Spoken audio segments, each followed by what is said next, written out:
যখন বাঙালি দর্শক প্রায় আশাটা ছেড়েই দিয়েছিল যে এই সিনেমাটাকে তারা কোনোদিন হলে গিয়ে দেখতে যেতে পারবে, ঠিক তখনই প্রায় দীর্ঘ 12 বছরের অপেক্ষার অবসান ঘটিয়ে এই সিনেমাটা ফাইনালি আসতে চলেছে বড় পর্দায় সিনেমা হলে। নাম ধূমকেতু, ডাইরেক্টেড বাই কৌশিক গাঙ্গুলি, কাস্টে আছে আইকনিক জুটি দেবদা শুভশ্রীদি। তার টিজার রিলিজ করা হয়েছে, কেমন হলো টিজারটা সেটা নিয়ে কথা বলবো এই ভিডিওতে। তার আগে এই সিনেমাটার সঙ্গে মানুষ ইমোশনালি খুব কানেক্টেড, কারণ এক তো 12 বছর বাদে রিলিজ করছে।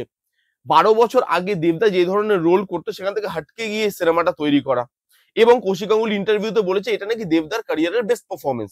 সেটা দেখার জন্য মানুষ অধীর আগ্রহে অপেক্ষা করছে। এই সিনেমাটা সেই পুরনো দেবদা, সেই পুরনো এরাটায় আমাদেরকে ফিরিয়ে দেবে। দেবদা শুভশ্রীদির জুটি, আইকনিক জুটি, যেই জুটিটা মানুষ এখন আর দেখতে পাচ্ছে না কিন্তু দেখতে চাইছে, সেই জুটিটা আবার ফিরে আসছে। এবং তার সঙ্গে কৌশিক গাঙ্গুলি দেবদার পেয়ার। এই এতগুলো জিনিস না মানুষকে এখনো অব্দি এই সিনেমাটার হাইপটাকে বজায় রাখতে দিয়েছে। এত বছর পুরনো একটা সিনেমা, এতবার ডিলে হয়েছে, তবুও মানুষের হাইপটা কিন্তু চলে যায়নি, মানুষের হাইপটা বজায় আছে এবং মানুষের সিনেমাটাকে দেখতে চাইছে। সেই জন্য শত বাধার পরেও ধূমকেতু ফাইনালি আসতে চলেছে সিনেমা হলে। এবার এই টিজারটার মধ্যে আসি। পজিটিভ দিক নেগেটিভ দিক নিয়ে কথা বলার আগে আরেকটা জিনিস না একটু বলে দিই আপনাদেরকে, এটা পুরোপুরি আমার পার্সোনাল মতামত, এটা আমার মনে হয়েছে তাই আমি আপনাদের সাথে শেয়ার করছি, আপনাদের মতের সাথে এটা নাও মিলতে পারে। এবার দেখুন, এই সিনেমাটা 12 বছর আগেকার সিনেমা, তখন দেবদা অন্য ধরনের ক্যারেক্টার করতো, অন্য ধরনের রোল করতো। এবার তখন যদি এই সিনেমাটা আসতো, এই যে দেবদার আফতারটা, এটা আমাকে শক দিতে পারতো, শক ভ্যালুটা আরো বেশি হতো। কিন্তু এখন না, সেই শক ভ্যালুটা অনেক কমে গেছে, কারণ এই 12 বছরে দেবদা এরকম ধরনের character, out of the box character, যেখানে তার মানে পুরোটাই পারফরমেন্স ওরিয়েন্টেড এবং সেখানে রিয়েলিস্টিক অ্যাপ্রোচে ক্যারেক্টারটাকে প্লে করছে, একদম out and out commercial hero. সে যেরকম ভাবে নিজেকে বদলেছে, সেই বদলটা আমরা এই 12 বছরে দেখতে পেয়েছি অলরেডি।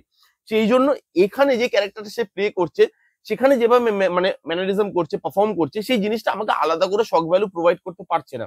এটা যদি 12 বছর আগে আসতো, তাহলে আমার সেই জিনিসটা দেখতে আরো বেশি ভালো লাগতো, শক ভ্যালুটা আরো প্রোভাইড করা যেত, যে তখন মানুষ চাইছিল যে দেবদা একদম আউট অ্যান্ড আউট মানে পুরোপুরি কমার্শিয়াল মুভি করছে, একটু হাটকে কিছু মুভি করো না দেবদা, মানে আবার বুনোহাসের মতো সিনেমা করো। তখন যদি এই সিনেমাটা আসতো, লোকে আরো বেশি ওই শকটা পেত যে ভাই দেবদা এরকমও পারফর্ম করতে পারে। সেই জিনিসটা আমার এখন সেই শক ভ্যালুটা লাগছে না, কারণ আমরা জানি যে দেবদার মধ্যে অ্যাক্টিং পোটেনশিয়াল আছে এবং সে অ্যাক্টিং করতে পারে। তো সেই শক ভ্যালুটা আমাকে এই টিজারটা দিতে পারছে না। কিন্তু এই টিজারটা দেবদাকে আউটস্ট্যান্ডিং লাগে, যেভাবে প্রেজেন্ট করা হয়েছে, সেই পুরোনো দেবদা 12 বছর আগে, সেই ফিজিক, ওই অ্যাকশন ফ্যাকশন করছে, ভাই কি লাগছে দেবদাকে, সিরিয়াসলি বলছি, আউটস্ট্যান্ডিং লাগছে। তার সঙ্গে এই পুরো টিজারটা আপনি দেখুন, এর লুক অ্যান্ড ফিল, যেভাবে বরফে শুট করা হয়েছে, যেভাবে ক্যামেরার কাজ, যেভাবে লুক অ্যান্ড ফিল, এটুকু টিজারে মানে টিজার আপনি দেখলে বুঝে যাবেন যে টাকা পয়সা খরচা করে বানানো হয়েছে সিনেমাটা। সিনেমাটা সস্তা সিনেমা নয় তখনকার দিনে। আজকে থেকে 12 বছর আগে বাংলা সিনেমা যে বাজেটে তৈরি হতো, সেখান থেকে বেরিয়ে গিয়ে তৈরি করা একটা সিনেমা এবং একটা এক্সপেরিমেন্টাল সিনেমা হতে চলেছে, সেটা আপনি বুঝতে পারবেন। এই লুক অ্যান্ড ফিলটা খুব ভালো, বিজিএমটা আউটস্ট্যান্ডিং। এখানে দেবদাস শুভশ্রীদি, তাদেরকে কি মিষ্টি লাগছে, মানে আমি সিরিয়াসলি বলছি, এটা বাঙালি দর্শকের লস একটা, যে তারা এখন আর দেবদাস শুভশ্রীর দিকে দেখতে পাচ্ছে না। একটা টাইমে তারা বিশাল বিশাল হিট সিনেমা দিয়ে এসছে, পরপর দিয়ে এসছে, এবং বাঙালি দর্শক তাদের জুটিটাকে দেখতে ভালোবাসে। এখানে তাদেরকে দেখতে পাচ্ছি, তাদেরকে রোম্যান্স করতে দেখতে পাচ্ছি, এবং সেই রোম্যান্স করতে দেখে বলতে পারেন যে 12 বছর আগেই প্রায় ফিরে গেছি, সেই এরাটায় ফিরে গেছি, যেখানে দেবদাস শুভশ্রীদিকে দেখতে পেতাম, এনজয় করতাম। ভালো লাগছে তাদের দুজনকে আরেকবার বড় পর্দায় দেখে। মানে এখন তো ছোট পর্দায় দেখছি, বড় পর্দায় দেখে ভালো লাগবে, অবভিয়াসলি ভালো লাগবে, এটা বলার আর কোনো জায়গা রাখে না।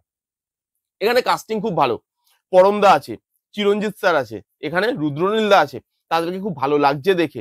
এখানে দেবদা যে মেকআপ করা হয়েছে, প্রস্থেটিক মেকআপ, সেটা তো তখনও কথা হয়েছিল সেটা নিয়ে, এবং সেটা আজকেও সেরকমই লাগছে, হেভি লাগছে দেখে। মানে এরকম প্রস্থেটিক মেকআপ 12 বছর আগে আপনি ভাবুন যে কি লেভেলে গিয়ে তৈরি করা হয়েছিল। সেখানে প্রস্থেটিকের কাজ খুব ভালো। দেবদা শুভশ্রীদির জুটি, কৌশিক গাঙ্গুলি সিনেমা, দেবদা কৌশিক গাঙ্গুলি পেয়ার, এত বড় বড় অ্যাক্টর, পরমদা থেকে শুরু করে, চিরঞ্জিত স্যার থেকে শুরু করে, রুদ্রনীল দা থেকে শুরু করে, এত ভালো ভালো অ্যাক্টর, এত ভালো লুক অ্যান্ড ফিল। এই সিনেমাটা কি করে কেউ রিলিজ না করতে পারে, মানে কি এমন প্রবলেম হয়েছিল যার জন্য সিনেমাটা রিলিজ এত পিছিয়ে গেল। যাই হোক, ফাইনালি সিনেমাটা রিলিজ করছে, এবং এই সিনেমাটা দেখার জন্য আমি অন্তত মুখিয়ে আছি। কারা কারা এই সিনেমাটার জন্য আমার মতো এক্সাইটেড, কমেন্ট করে জানাতে ভুলবেন না। এই ছিল ধূমকেতু টিজারের রিভিউ। কারা কারা দেখেছেন কমেন্ট করে জানান, যারা যারা দেখেননি জানি গিয়ে দেখে ফেলুন। কেমন লাগলো রিভিউটা জানাতে ভুলবেন না। ভালো লাগলে প্লিজ গিয়ে থামস আপ, লাইক করবেন, কমেন্ট করবেন, শেয়ার করবেন, চ্যানেলটাকে মাস্ট সাবস্ক্রাইব করবেন। দেখা হচ্ছে নেক্সট কোনো ভিডিওতে। ততক্ষণ bye bye, take care and be safe.